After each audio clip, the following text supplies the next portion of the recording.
केंद्रीय कृषि मंत्री शिवराज सिंह चौहान आज इंदौर पहुंचे, जहां उन्होंने राष्ट्रीय स्तर पर सोयाबीन की उत्पादकता बढ़ाने को लेकर आयोजित संगोष्ठी में हिस्सा लिया। इस कार्यक्रम में मध्य प्रदेश, राजस्थान, तेलंगाना और गुजरात के किसानों और वैज्ञानिकों के साथ सोयाबीन की उत्पादक क्षमता बढ़ाने को लेकर विस्तृत जांच की गई। शिवराज सिंह ने कहा कि केंद्र सरकार हर राज्य की जरूरत के अनुसार फसलों पर काम कर रही है और गांव-गांव जाकर वैज्ञानिक सर्वे भी किया जा रहा है। उन्होंने उन्नत तकनीकों का प्रदर्शन देखा और खुद ट्रैक्टर चलाकर नई बुआई विधि का अनुभव भी लिया। उन्होंने बताया कि मजदूरों की कमी को देखते हुए आधुनिक कृषि उपकरण भी विकसित किए जा रहे हैं।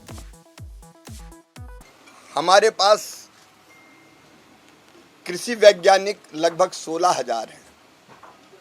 ये लैब में काम करते हैं, रिसर्च करते हैं, शोध करते हैं, बीजों की उत्तम क्वालिटी, उन्नत किस्म तैयार करते हैं। ये अलग अलग तकनीकी का विकास करते हैं।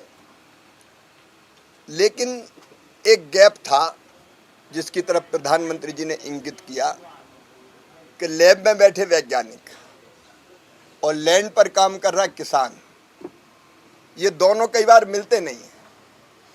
तो लैब टू लैंड अगर एक कर दिया जाए, वैज्ञानिक और किसान मिलके विचार करें, तो खेती में और तेजी से उपलब्धियां हासिल की जा सकती है। इसी भाव से विकसित कृषि संकल्प अभियान 29 मई से 12 जून तक पूरे देश में चला। उससे कई तरह की चीज़ें सामने आई। ICAR के DG बैठे हैं, ये भी बहुत सुप्रसिद्ध वैज्ञानिक हैं देश के, ML जाट जी। पहली बार 2170 टीमें गांव-गांव गई, गांव कुछ तय किए थे, और लगभग 60,823 गांव में हमारी ये टीमें गई।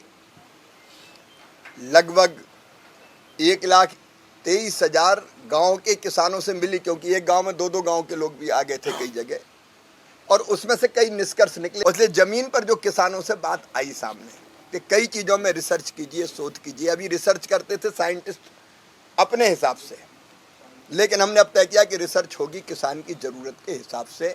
रिसर्च के मुद्दे दिल्ली में बैठ के तय नहीं होंगे, रिसर्च के मुद्दे खेत में किसानों के साथ बात करके तय होंगे।